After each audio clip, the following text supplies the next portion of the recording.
Good afternoon, everybody. This is the first of our two Pontiacs we're going to run back to back. This one is a 455, and this is going into a 71 Pontiac GTO. Gentleman wanted about 400 horsepower. Can't do it. I made 450. It's almost 600 foot-pounds of torque. Hey, big cubic inches make torque, and they make power. It's a baby cam in the motor too. But again, when you know the combinations, this is what's going to happen.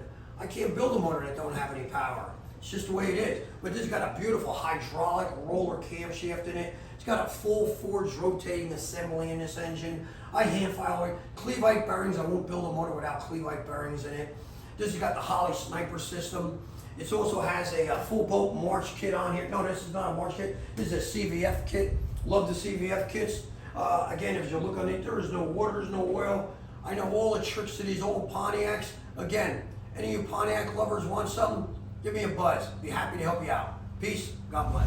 All right, Vinny, I got your 455 engine here on the dyno. We got beautiful oil pressure. Engine's running nice and smooth and cool. We're ready to make a pull on this bad boy. AFRs look sweet. IAC looks good. Let's make it.